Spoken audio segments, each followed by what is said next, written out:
Hey my favorites, this is Magic Mentor with a new study vlog. Hope you all are benefited by this.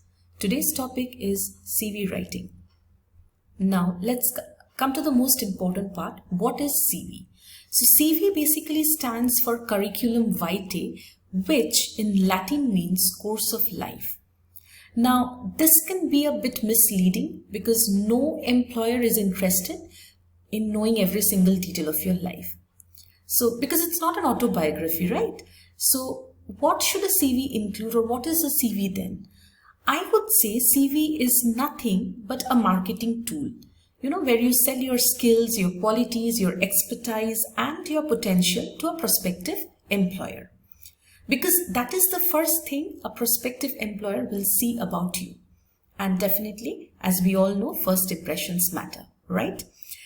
Let's just get into another very important point. Let's touch this. That is, what is basic difference between a CV and a resume? Well, resume is the French word for summary. So you see, it presents a very concise picture and therefore the length is much shorter. It's also used for job search, but it's a one-page summary of your work experience and background relevant to the job you're applying. Whereas CV is a longer academic diary that includes all your experience, certificates, publications, and it's mainly used for academic purposes and it's a bit longer in length. Now, why CV? See, remember, you're not the only one to send CV to a recruiter, right? In fact, thousands like you send their CV every day. And your CV is the first thing that an employer will see about you. So what is it that you can show to the interviewers? See, it is the only part of the selection process that you have full control over. You decide what you write or do not write in your CV. No one can force you to, add or remove anything. So make sure your CV is anything but boring. It cannot be boring at all, and it has to be to the point. You cannot brag about. It has to be short, crispy, to the point. Now, imagine you're the recruiter. Now, would you not get bored with so many CVs on your desk? Would you read thoroughly all the CVs? Of course not. Remember, recruiters spend only 6 seconds scanning each CV.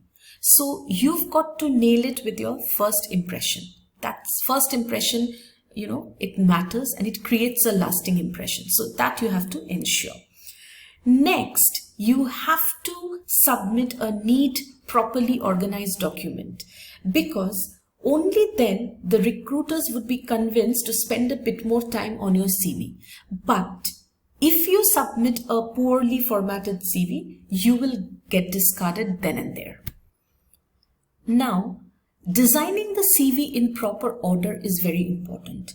So we will just go through a particular order which we are going to follow. The first one is CV header with contact info.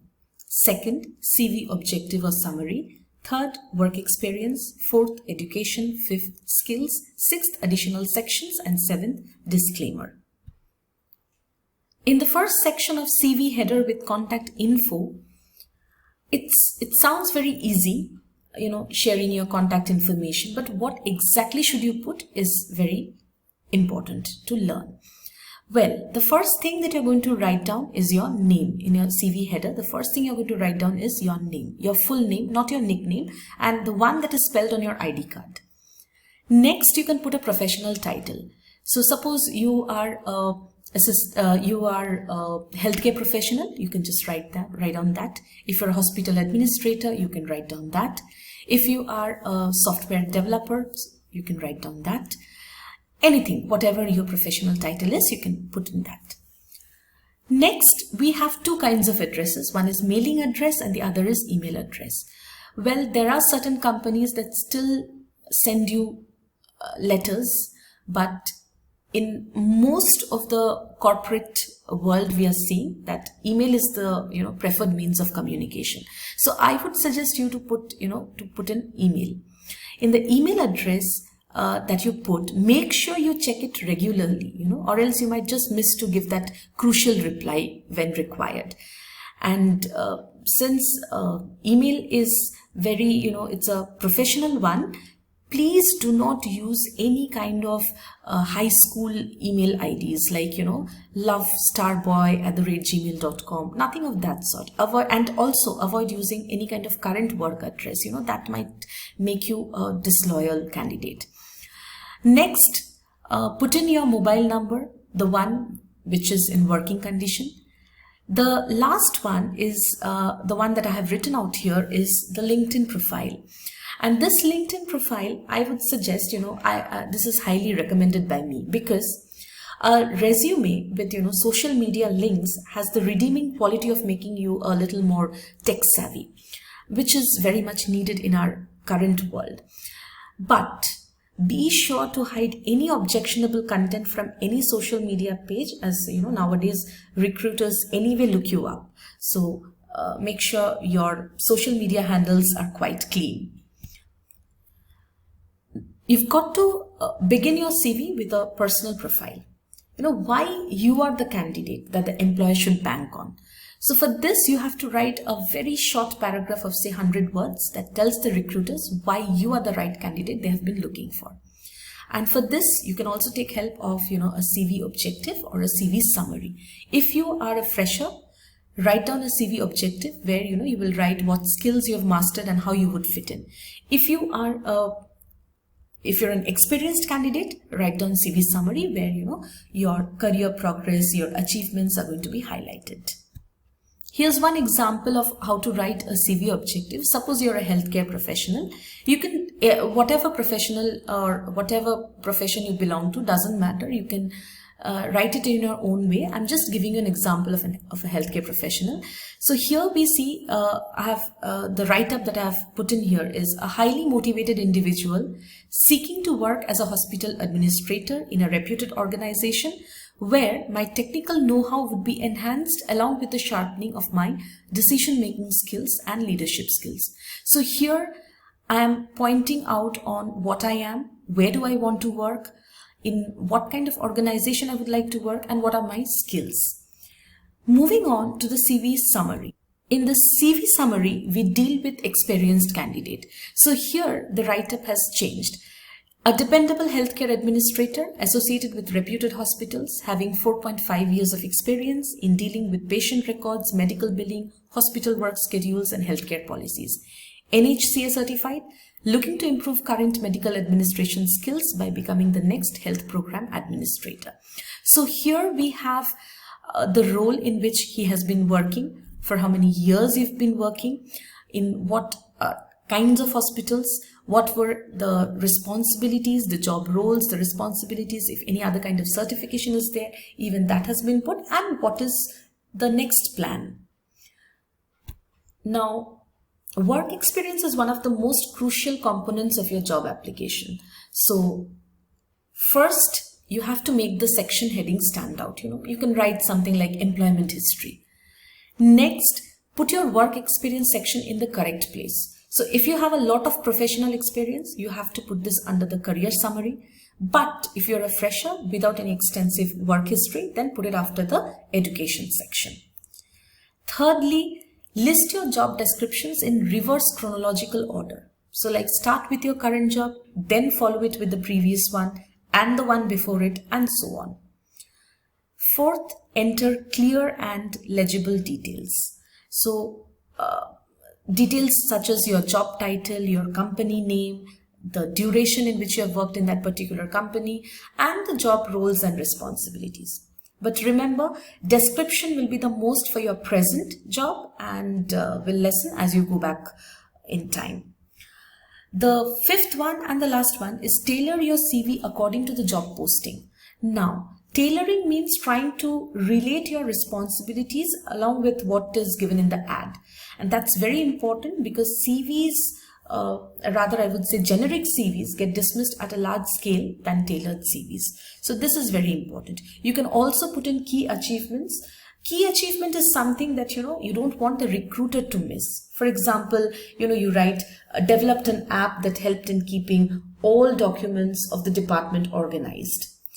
You can also put in, numbers to your accomplishments. I'll show you one example of this. So here's is how you write work experience. Basically, the healthcare administrator, the duration in which the person has worked, the company's name, the key qualifications and the responsibilities. Qualifications as such, not the educational qualifications, but any kind of work qualifications, and also the key achievements that one has gone through. So led the work schedule alternative for medical staff, which saw a 30% increase in hospital staff morale. Now this number, when you add number to your accomplishments, that makes it more promising to the recruiter. Education is one of the most vital part, and you have to learn what to include and what not to. For example, you have to include your most recent degree, even other degrees too, in, again, reverse chronological order. You have to add the name of the institutes, the name of the board, university from which you have passed out, the passing years and the percentages. Now, where would you position this education section? Of course, it goes above the work experience when you're writing an academic CV or, when you're a fresher. But if you're experienced, your education comes after work experience section. If you have any other relevant courses that you have done, then you can put it in this section. While putting in your skills, you have to be very specific and precise. Remember, soft skills are universal skills and are not associated with any particular job or industry, and hence they make very good employability skills. So definitely use soft skills like, leadership, decision making, problem solving, all these. And you can also use hard skills such as, MS Office skills, EMR, electronic medical record skills. So try and find out the sought after skills in your industry and then inculcate them in your CV. For additional sections in CV, you can use either of these. So you can put in any industry awards, any professional certifications if you have, any publications, any professional affiliations if you've attended any conferences, seminars, webinars, you can put in that. Also any additional training that you've taken. Well, there's nothing to worry if you're a student, because even then you can add on to many additional things. For example, your hobbies, your interest, if you've done any projects, any industrial experiences, any freelance work that you've done, any kind of academic achievements that you have achieved, if you write any personal blog, you can definitely put in here. Now, there are things which you should never skip. For example, disclaimer is the one. So you have to place the declaration statement at the bottom of your resume. Like, I hereby declare that all the details provided above are true to the best of my knowledge. You have to add the location and date on the left side under the statement and sign the document on the right side under the declaration. Always remember, your CV will not be reviewed if there is no cover letter attached. So definitely complement your CV with a cover letter. Validate your worth as a candidate. Focus on your achievements, your accomplishments, and not only your duties. And definitely begin your CV with a personal profile that grabs attention. These are the certain CV formatting rules that you can definitely follow, like choosing clear and legible fonts like Times New Roman or Arial. The font size should be 11 to 12. For the name and section titles, you can use a bit larger. There should be 1-inch margin from all 4 sides. The CV headings should be uniform. No space for gimmicky graphics. And definitely remember, brief and relevant is the key. I would suggest not to put your photo on your CV. If it's required, they will ask for it and you can put it. I hope this is very clear with you. Find a CV template from the internet and try to fill up a CV, try to design your own CV. And for any further queries, email me at magicmentorlrm3@gmail.com. Thank you.